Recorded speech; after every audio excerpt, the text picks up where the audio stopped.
Joseph expands the themes of chapter 5, explaining the spiritual process of creating form.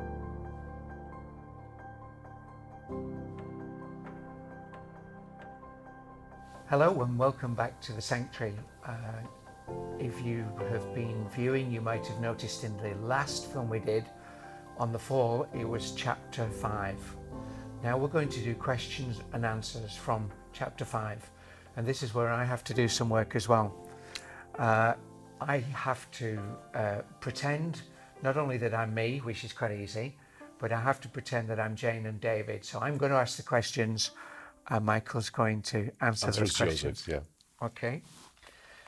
So the first question was from me, and I'll have to read it because I don't remember it.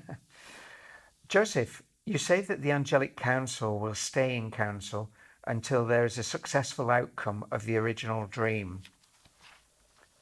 Is that the same for everything? Is it a law or rule that works not only for our world and our universe, but also works in the microcosm as it works in the macrocosm? Does it work in our dreams? Do we have to get a yes and, like a council, hold something until we get a success? And here's Joseph. You have to want something to be. The angelic council only spends a portion of its time in maintaining what it has created. It is not that there are great angels sat around a table maintaining the solar system. There is the equivalent of that in a spiritual sense, but those angelic beings are also creating in other areas. But part of their being is maintaining this area of space as it originally was and as it really is behind the effects of the fall, until such time as universally the concepts that have been brought forth in this solar system are no longer required or felt to be of use. From the no thing has been drawn form with the intention of that form evolving those who visit it on a physical level. And whilst there is purpose in that form being maintained as it is, at the moment it will remain. But gradually a vibration will reach the angelic council that maintains the solar system that is a feeling that that area of creation has been examined, has been used, and is now no longer of use in its present form. It will at first be a vague feeling that then becomes a knowledge within the angelic council. And the minute that that happens universally, that matter is dispersed or set free. Set free is a better term because those molecules have been held together by the wishes of the angelic council in a certain form. Once the matter has served its purpose, it is set free and the molecules disperse and can be drawn in by other angelic councils to be used on a physical level to create different levels of experience. You, because you are an angel, operate in exactly the same way at your core, in that at any given moment you are saying yes and no to a million different things. It is as though you are looking at a computer screen with a binary code on it, and there is a 1, 0, 1, 1, 0, 1, 1, 1. Minute by minute, you are saying, I believe myself to be in a certain form. Let us take that as one of the examples. This is the way I look. This is the way I feel. Yes, no, yes, yes, yes, no, yes, no, yes, no. And your desires are constantly examining whether you believe yourself to be in one certain way or another. The strength of how you appear to yourself depends on the number of yeses and nos at any one minute. But that is only one particular aspect of what you are capable of creating, because every other dominant theme in your life is approached in the same way. Yes, no, yes, yes, no, no, yes, no. And you are creating a balanced view according to your view of every aspect of your life. And every other soul is doing the same thing, which I think must show you in some small way why the earth is as it is, and will make sense of the preceding books in us saying that you need a certain number of souls to change and to be able to put light into the world before the world can truly change. You need to put yeses in amongst the nos. You need to balance, and then you have balanced creation. When you have balanced creation, the original intent of this area, God's original intent, and the angel council's original intent becomes apparent in your conscious mind, allowing you to make binary judgments based on an original set of values. Does that make sense? Absolutely. Thank you so much. And now I'm going to ask a question on behalf of Jane. Joseph, could I ask a question about the formation of the planet? Originally, it was this etheric crystalline form, but then after the fall, it became heavier matter. I think, according to science, the planet was formed from exploding stars and all the gravity pulling the debris into a sphere. Was that process necessary to form a planet in a heavier matter way? What you perceive as the attraction of debris to form a physical planet is in effect the effects of the fall. It is the attraction of heavier, undispersed matter towards the core of intention for the Earth that was changed, as we shall see by the travellers who were passing through this particular journey. On a physical level, they pull to themselves a heavier vibration of matter. So your scientists are correct when they say that this sphere was formed by debris attracting debris through the laws of gravity. But what they don't realise, cannot understand and will not accept is that the planets were already there before that happened. And what you are seeing is a physical manifestation of the effects of the fall. I don't want to use the word crystallization. It is a sort of decrystallization. It is an attraction of heavier thought, of chaos, and of thoughts and creation weighted in one way only that clump together. This again is a good question, because this is what is happening now. You clump your thoughts together, and the equivalent of the planet attracting mass in terms of weighty matter happens all the time on a psychic level. You are attracting heavy thoughts. You are attracting the clumping together of your thoughts of violence, your thoughts of disease, your thoughts of like. I must refer to Tony here. This is what happens in conventional healing. And here, Joseph, of course, is referring to you as a therapist. Yeah. I must refer to Tony here. This is what happens in conventional healing because you have souls who mistakenly draw to themselves heavy thoughts and heavy matter, who gather round a patient and agree that that patient is ill, and clump around that patient more of the perception of them being ill. This is what conventional medicine does, and so it is imperative in healing that doctors and nurses keep an attitude of the patient as being well.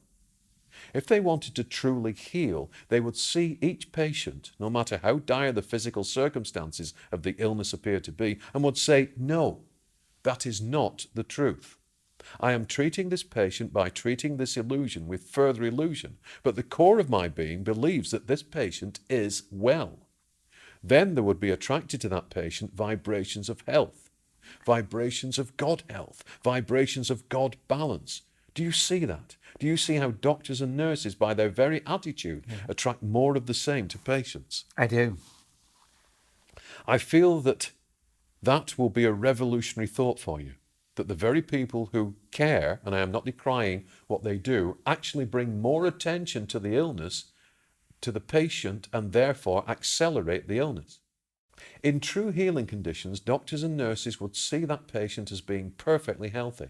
They would treat the physical symptoms as though they were treating in a dream, but their core being, their meditation, their perception of that patient would always be that that patient is well, is healed, and is healthy. I diversify, but have I answered your question? Jane, can I just ask something further? If it is only our solar system involved, where did the heavy matter debris come from? Because otherwise there is only our sun that could have exploded to supply it. The debris came from your own thoughts. Remember that you are creative beings.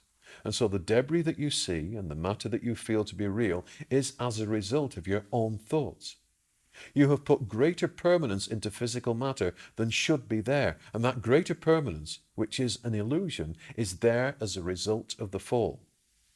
We are not quite at the point in the story yet where we have explained the fall, but be patient because all will be revealed, as I hope with each subsequent chapter that things are being revealed.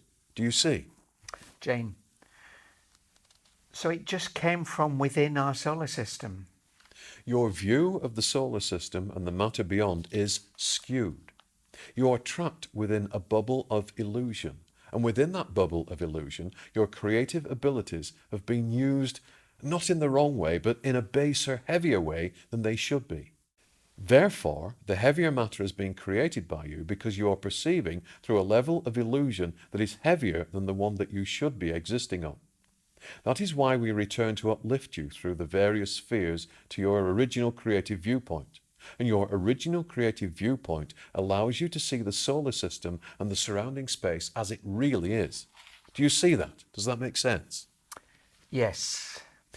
We are dealing with extremely complex sets of information. I will invite a further question, but I do want to end this by, and at this point there was a long pause. And Joseph said, I'm sorry, communication is broken. And there was a further long pause. And then Joseph took up the communication again, saying, I experienced a jump in my own transmission of the communication. Is there a question from you, David? David, I was just going to point out the analogy of man trying to communicate with the rest of the universe via radio waves and how that represents a very narrow band of vibration. Joseph, indeed, the radio waves are a heavy form of communication. They do contain information, but it is heavier information. And it is the etheric waves and spiritual waves that will allow man to eventually communicate outside of this particular pocket of energy. But not at the moment, because the denseness of the bubble created by the fall will not allow the escape of the current communication methods used. Of course, true spiritual communication allows you to be at every point at once, but you are not able to do that in your present state. Ahead of you, there is an option. Ahead of you, there is the taking away of current civilization, a period of stasis, and then a regeneration into this area so that you can try again. Or, ahead of you, if you use that choice of yeses and nos to say yes to light, to advanced spiritual thinking, and to love, is an opening out and a discovery of what the solar system and the surrounding universe really look like. You talk about ascension for the planet, but it is ascension for people that needs to take place. And ascension is universal. Ascension has to come to all. When you reach the spiritual spheres, you will find that you can escape and can go further. But you will always have an eye to those who are left behind because they are part of you. And you will not truly rest until everyone has ascended. It is as though you need to shrug off this heavy matter to remember who you are. And that is the purpose of our communications. I am sorry, but conditions have not been perfect this morning. But I hope that I have brought across a sufficient amount of information to fill in another blank with regard to how the book is building to an explanation of where you were, where you are, and where you are going. Is there anything else that anyone wishes to ask, please? And at that point, the three of us all say no. And Joseph, in that case, I will close. And I close with a prayer for peace for you all. And I close with a prayer that we can maintain communication through the efforts of the field to close down communication. There have been on the periphery of the circle this morning certain circumstances that would have broken in had we not held them at bay. As a result of holding them at bay, it has reduced the amount of time available for communication. But had we not held them at bay, then some harm would have come to you. Thank you, Michael. Thank you. And I think that illustrates the difficulties we sometimes had in that the circle that we were sitting in, Tony, was attacked, wasn't it? So many times. Yeah. It seems so long ago now, doesn't it? It does. And, an age ago. Yeah.